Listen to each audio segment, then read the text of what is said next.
Welcome to OG Real Reaction.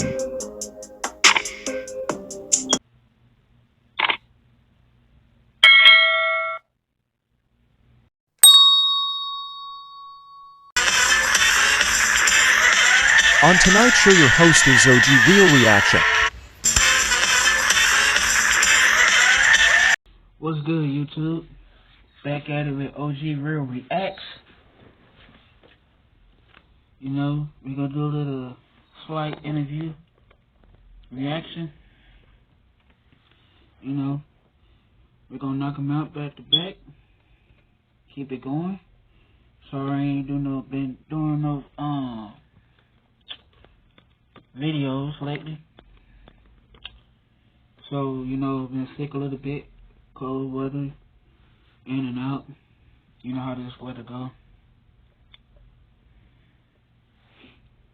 Let's get to it. All right, Vinnie Mac. Yes. Vinnie Mac. Yes. Vinnie, where'd you grow up? Where are you from? Hey, man. They call me Vinnie. Get you something to eat. Get you something to drink. Don't forget that. Back to 5-star general. I'm Long Beach finest, man. Out of Long Beach, California, man. Tell me about how you grew up. I grew up as a nickel and dime hustler when I was a young kid. I sold weed when I was young. Then we, you know, of course, Long Beach is a Crip city, so I was one of the founders of the Crips back in the days. I did my hustling in the streets then. And then I ended up learning about the game, as usual, the two books, Iceberg Slim and Donald Goins. I didn't like Iceberg Slim, but because he was trying to, you know, he's really mean to women and stuff like that. I'm not into that. My name is Vinnie Mac. I'm a Mac. I'm not, you know, if I got to put my hands on you, I don't need you. I don't believe in all that type of. So Mac is more like a gentleman, Tim? Yes, sir. I could really consider myself as a professional gentleman of leisure. You know what I mean? And so you got introduced to the game early? Yes. I'm going to kick back and I'm going to take you in the ride. You can get in the back seat and let me tell you this story, Mark. I cut my teeth right here across the street. Back about 20 years ago, this was a major hostro right here where your studio's at right here, Mark. I used to park my car right across the street, so my girls used to work right here. To make my ends meet, I would work 3 or 4 hostros a day to make everything come together. So when I cut my teeth in Hollywood in 1978, I had a giant, a legend, was Hollywood Snake. And we was part of the old Hollywood division. And when I got with him, we toured the country together. Snake was a pimp who had all, the girls all had Snake tattooed on their face. Ah, I heard. Right? Yeah, that's it. That's Hollywood Snake and on the ankle. So I came up under him. You know, I came up in Long Beach. Of course, I got my Stacey Adams on because in Long Beach, you know, that's from the gangsterism was the Stacey Adams. All the real gangsters were slacks, Stacey Adams. If you was real sophisticated, we kind of modeled ourselves after Al Capone with the Stacey's on, the slacks. I didn't have the thing armbands on here. Had to have link to the side at the time. You know, this is all while I was in high school. I was always a really nice dresser. You understand what I'm saying? So what happened was, when I cut my teeth in Long Beach, and Snake, even though he's Hollywood Snake, he was actually from Long Beach. And so when he cut into me, I had a couple of girls at the time, and this is what happened, Mark. It was a guy that came to town. His name was Billy Joe. He came from Alaska. He was 10 deep, had 2 sets of twins. I admired the man so much, but you know what happened, Mark? When you admire a man so much, and you talk about a man so much in the household, he knocked me from one of my girls. And you talking about a bad feeling.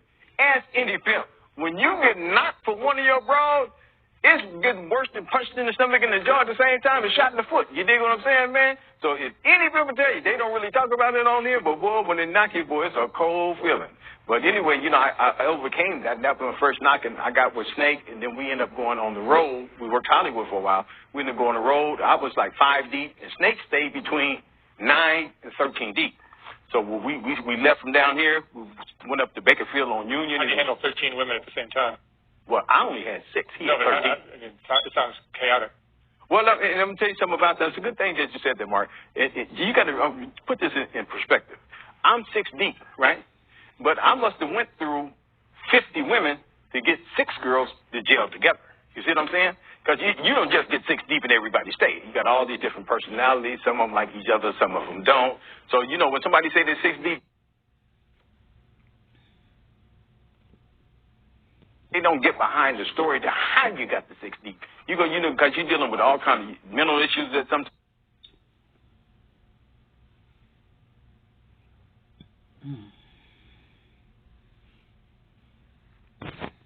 times you got all these different challenges with different women, and they have to gel together and fit together.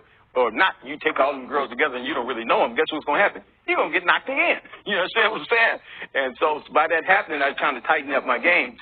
But Snake was a real master at the game. To be 9 to 13 deep consistently, on a consistent basis, man, the game was so heavy, you know, it seemed like the ground would shake when he'd walk. You know what I'm saying? I got the pleasure of meeting, when we was in Hollywood, I met Bishop Don Juan.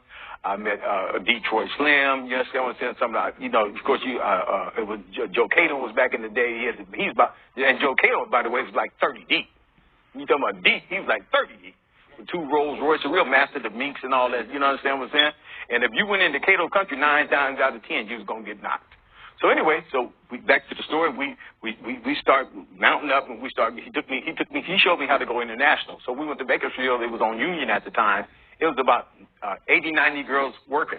But Snake told me, Vinny, all we do is mess with major tracks. If we want our name to go out there, we got Long Beach on our backs. We from the Hollywood division, you understand what I'm saying? We're going to take this on the road. And at the time, man, we was dressed in, since we was from the West Coast, we had Cowboys hat linked to the side. We had the long perm with the shingle coats on with the dripping when we wore cowboy boots and stuff like that. So we had our own flavor for the West Coast. And so we went from Bakersfield, we worked down through there, then we went to Fresno on Blackstone and Parkway. Then we ended up going up to, it was a little city called Salinas. Salinas it's just north of California, right out the ocean side. Salinas was a little bitty place. The whole stroke, Mark, was only 3 blocks long. But guess what, Mark? It was 90 girls in them 3 blocks. And when we got there, man, it was like a lot of international pimps. I got to say, and I want to say this here, this is where I met Kenny Red at. I don't want to say rest in peace, his funeral's coming up. You do know that he passed away. I met Kenny Red, I met Gangsta Brown, I met Pimp, Pierre, Mario. All of these were the Bay Area fellas. So we came together right there. And I met a couple of international players, Sleepy out of New York, Lucky out of Detroit, and a lot of international players. But when you're on the track, it was more of a camaraderie then. You know, it was uplifting. It wasn't like the game is today. So we went on to stomp down around there. Then we went into the Oakland, the Bay Area. You know, I worked up there for years. I had some family that stayed up there for about 30 years, so I was back and forth there. Then we worked in the Tenderloin. You know, then we went up to Portland, you know, Washington, Seattle. At these times, all these host shows 30, 40, 50, 100 girls on all these tracks. I never went to little small places, you know what I'm saying? I'm a major pimp, and I would stick out like a sore thumb. You know, I got my Cadillac, I got Tiffany Easy on the back, I got some ladies on the back, I got all these white girls in the car, so we tried to stay international on big tracks. And you've stayed out of prison during your career? No. I was on vacation with a stipulation. Yes, I was. I did my time. I did the crime, and I did my time, and I'm back, Jack. You did? Yeah. So yeah, I went through that. You know, you're going to go through that in the game. Nobody should be in jail, but I like what he said that. Wind that back.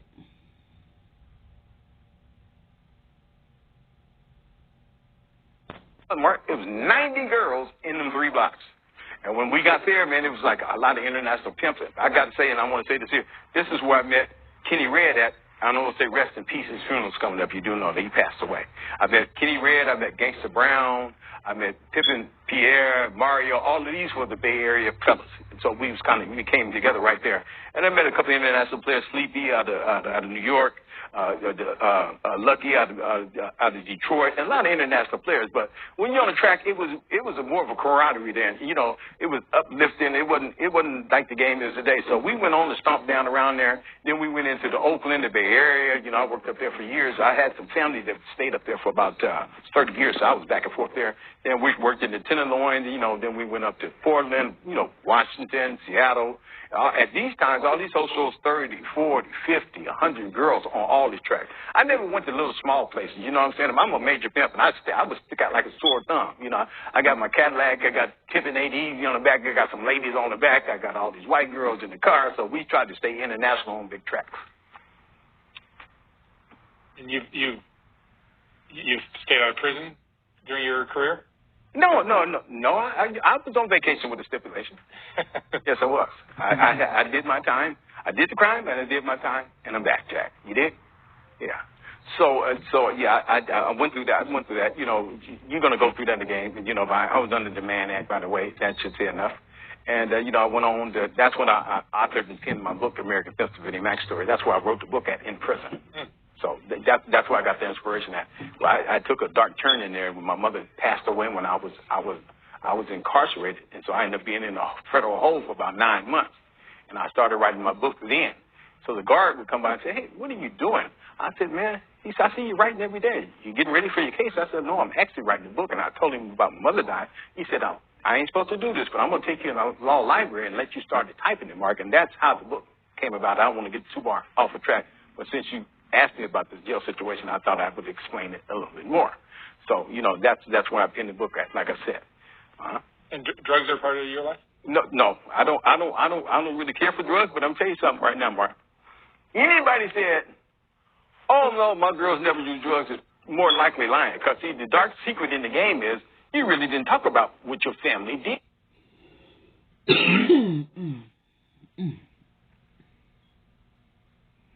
Sorry about that.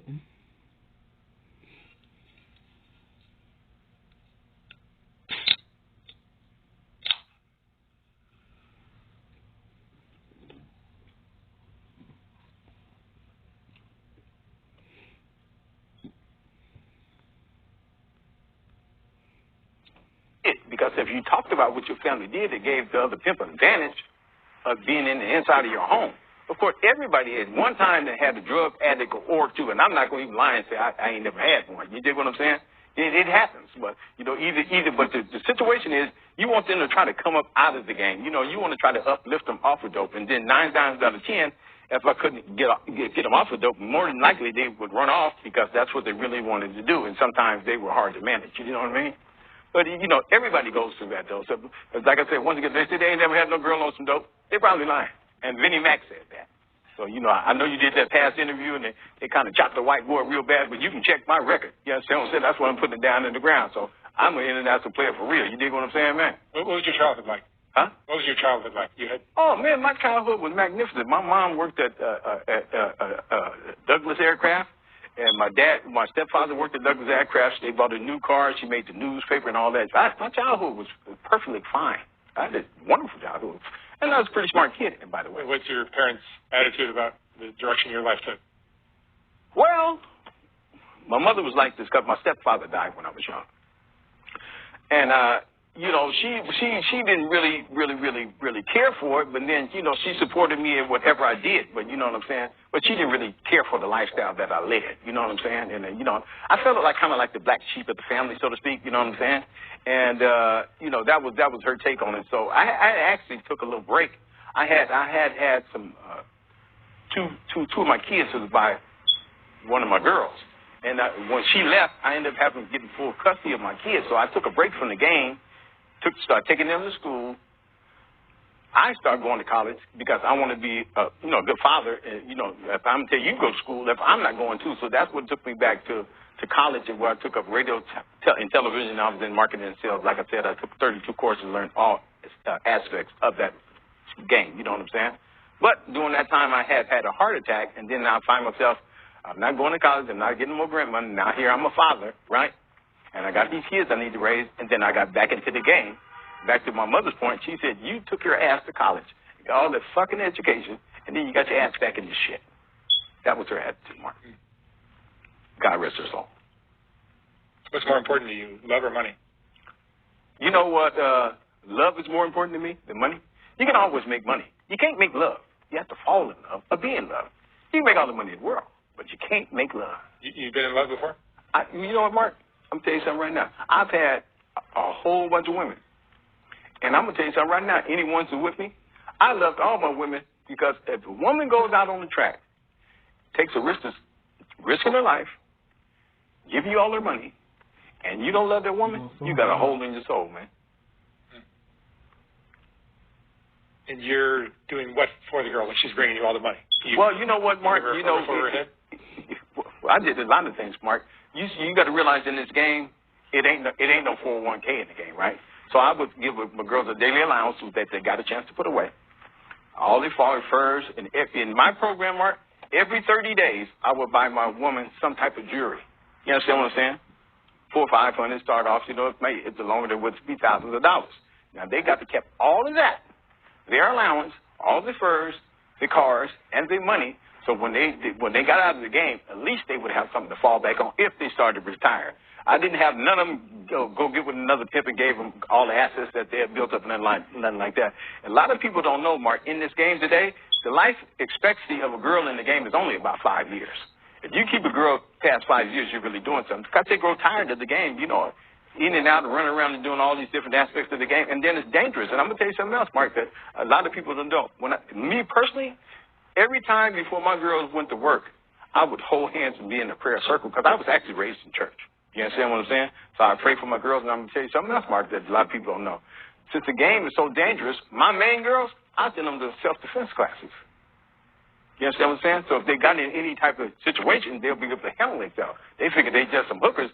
Well, boy, they'll whoop the dog shit at you because you get to messing around with them. You got another thing coming messing with Vinnie Mac's team. You dig what I'm saying, man? Yeah. So your style is different than the stereotypical pimp. Oh yeah. I'm a fan and not a fan of pimps, but I would actually like to see this movie. I would actually, not a documentary. They can have a documentary, but make sure it's a movie. You know, I'd rather have it that way. Oh yeah, quite different.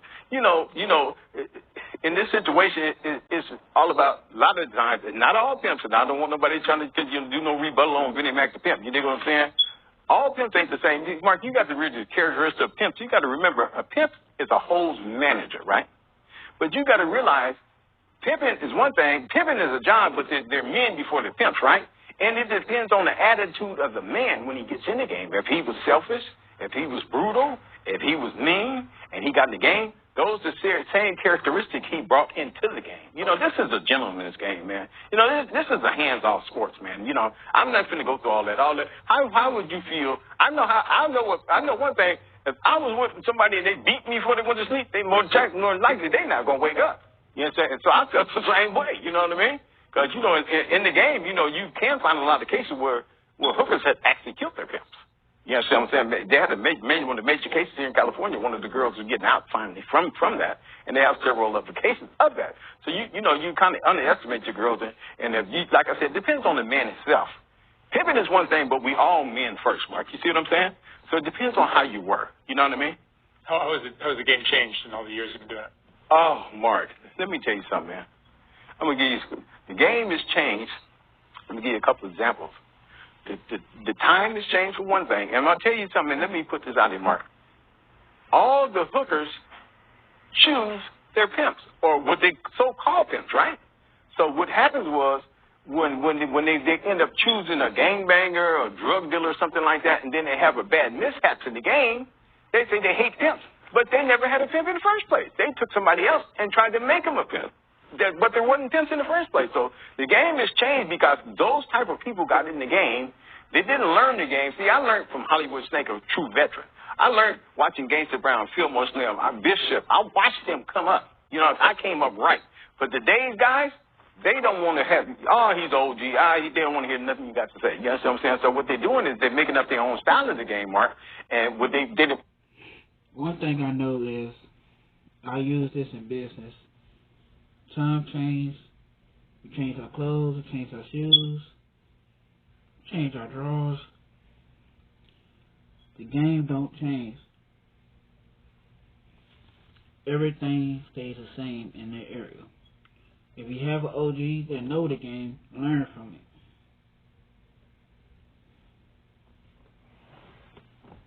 Don't forget to like, comments, and subscribe.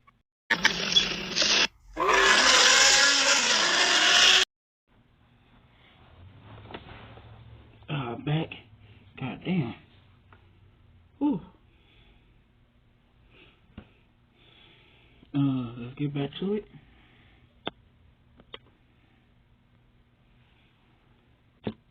Infiltrated all of this gangsterism and this drug dealing and all this deception and being brutal mean, so they just stepped up the game real high. You know, a regular whole case, a pimp case, you get from about 16 months, 6 years. Now the feds have stepped in, you like to get 10, 20, 30, 40, life, triple life, depending on your record. You see what I'm saying? So those people getting in the game not really know what they're doing, and they getting pimp cases, but that don't mean they pimp. They just have got, and he said, every guy that receives money from a hoe ain't no pimp, Mark. You understand what I'm saying? It's a difference. That's what then got in the game. I'm going to give you a perfect example, Mark. I was out on Figueroa about 5 months ago, right? I was out there I got some banners that I put on my car about my book, American Pimp, the Vinnie Mac story, right? I pull into the gas station, Mark. Guess what happened, Mark? 3 gunmen ran up on my car and tried to rob me. You know what I'm saying to me, Mark? The police pull in the gas station right there on Slauson and Fig. You know, it's a Chevron right there. I know you familiar with the area. And man, them guys swooped up instead of getting any kind of game, anything. They wanted to come rob me, and they had guns. You understand what I'm saying? That's in the old game. They didn't do nothing like that, Mark. They didn't running up, trying to rob you and kill you. Now, if you're 3 guys with 3 guns, what do you think they're gonna do with them, Mark? That's what I'm saying. The game has changed. I'm dressed like I am today. Got the advertisers on the car. Way more jury on at the time, though. You see what I'm saying? And that's how it's changed today. And I'll tell you what, if you go out to Figueroa right now, you got dudes down there speed racing up and down the track, jumping out, chasing women down the track. All this just stuff that gives the game a black eye, man. Some people call them hoe hustlers. You know what I call them? In the way ass niggas. That's what they is. They in the way. And they got the game all blurred, man. All that is not game, Mark. That is from the guys, them game bangers, them drug dealers, them hustlers. See, what they do is when international players come to town, they don't know how to talk to you. They want to rob you or they want to chase your girl around. What they're trying to do is run you out of town. You know what I mean? So it looks all glamorous. You see all these girls out here. And Mark, and let me tell you something else. The average hooker in America makes about $400 a day. That's average. So you got a lot of below, and you got some above. You understand what I'm saying? The average stripper in L.A. only makes $2,000 a month, Mark. These are facts. Got to look them up. So you got to say that these got a lot of these girls out here. They getting 200, 225, 240. Those are the average. Now you got hoes, and they call super hoes. Super hoes is just natural born hoes. They check 1,000, 1,500, 2,000, 3,000. Depends on the day, but the average price is my classification of a super hoe is $1,200 a day or more a day. You're doing a super good job seeing what the average is. You're doubling over average and a little bit more. Do you think prostitution should be legalized? I actually do think. See, Mark, that's a good question. Mark, you're a great interviewer. I like you, man. In this lifestyle, it would be better to legalize prostitution and put it in a controlled area. Because, you see, some places in Mexico, in Southern America, they got one spot I looked up. They got a part where the girls that date in the car, they pull into like a farm area. And you know how you have those car washes like that? They can pull right into the stall, date the guys in a secure environment, and they can drive them right back to the track. If we could have that control situation over here, it would cut back on a lot of the crime. It would cut back on all the seriousness to go with the game. You know, and you know what the longer goes, that the murder, the robberies, the rapes, and all these type of things, that would go away. Matter of fact, you know, they made it so for luring for prostitution here in California, there's no crime no more. So they own the right track and the right steps. But I think to get prostitution legal in America, make it taxable, it is create a lot of revenue for the American government in a closed setting. And if that revenue put us, we could take that same revenue for them hookers and start giving it to the homeless. Put a homeless something together, you know what I mean? Just to improve our environment, you know what I mean? So in my opinion, yes, I think it should be legal. And like in some places, you know, it's certain restricted, like in so far as in Nevada, you know, it's got that legal, like. We'll be right back after these ads. Don't forget to like, comments, and subscribe.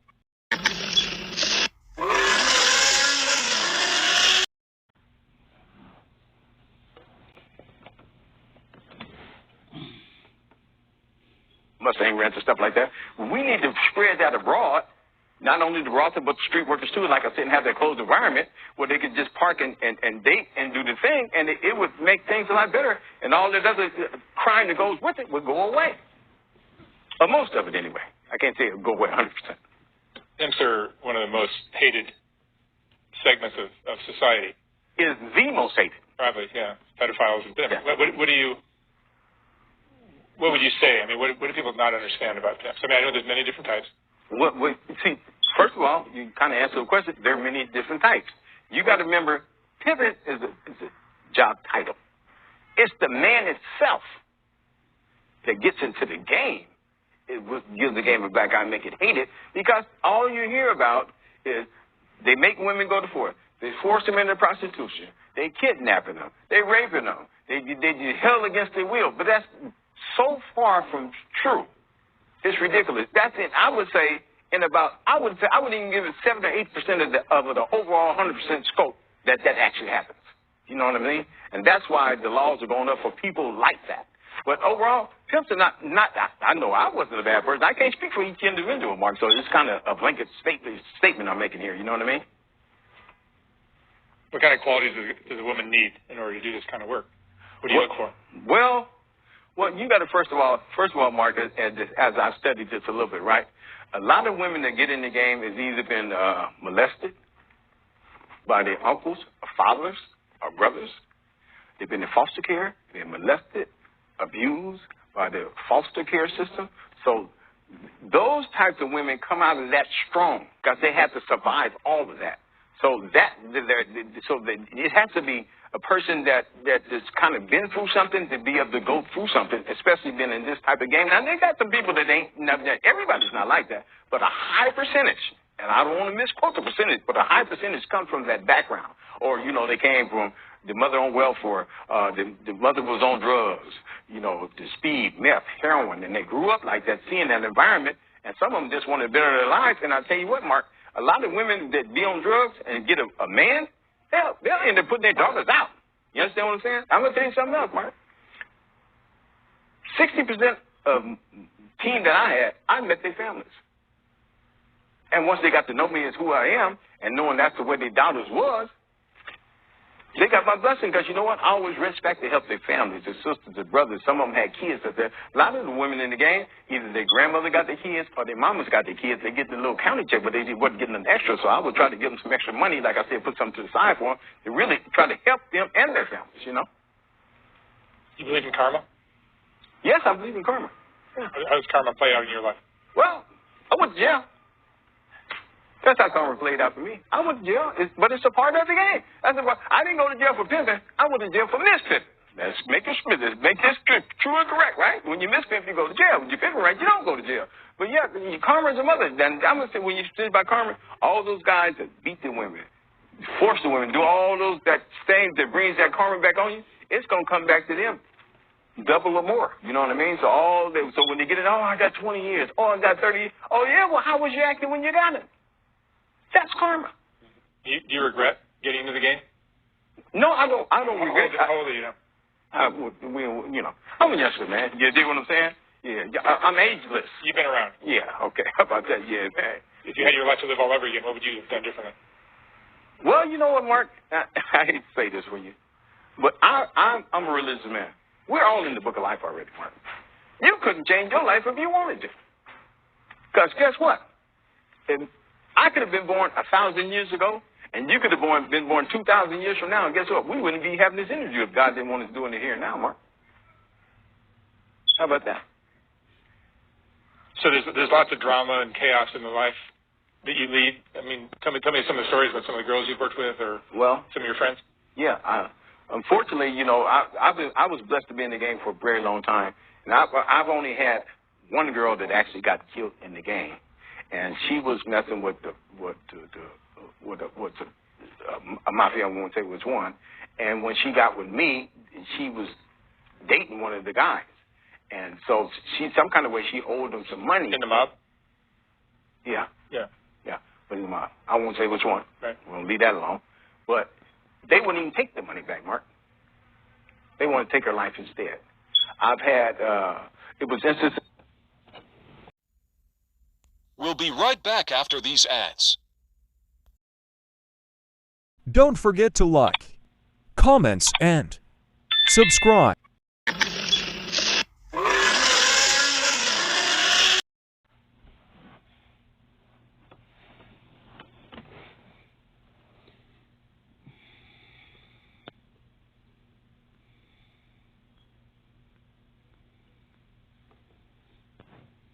The game don't want to hear this. This is a very good topic. Do you remember the Green River Killer? I don't. The Green River Killer started in Seattle. He went all up and down all the West Coast murdering women on the track. Then we had another incident in Bakersfield.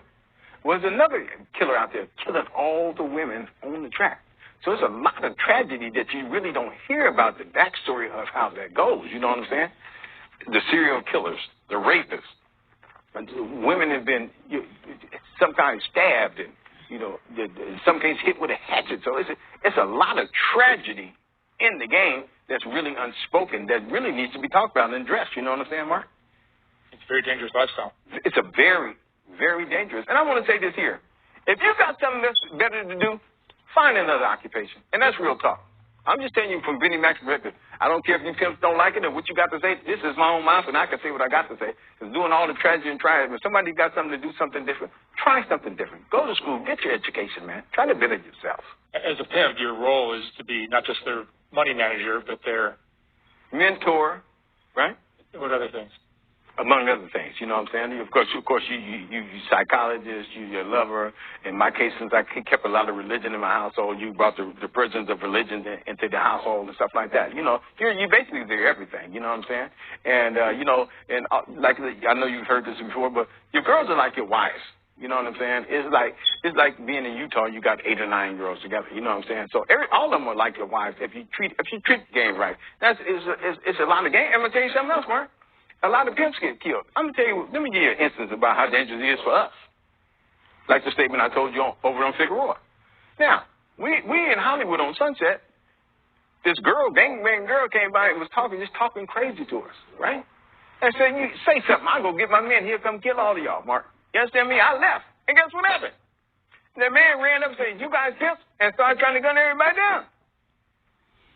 So it's very dangerous, not just for them, for us too. You understand what I'm saying? So it's a lot of that backstory they haven't heard. They've had pimps get killed by tricks. You understand what I'm saying? Those type of things are unspoken that really needs to be addressed. So it's actually really dangerous for us also, Mark. I've watched some of the interviews that the other pimps hadn't talked about. So thank you for answering that question. Asking that question. And Vinnie, what would you say is the most important lesson you've learned in your life? Well, the game, it humbled me because I actually felt for each individual that I had. You understand what I'm saying? So to me, it became a humbling experience being in the game and a grateful experience because, like I said, to have women trust in me, believe in me, and actually virtually put my life into their hands. That's it for today's episode. And we learn not to be a pimp. Pimp slips. Holes. Damn.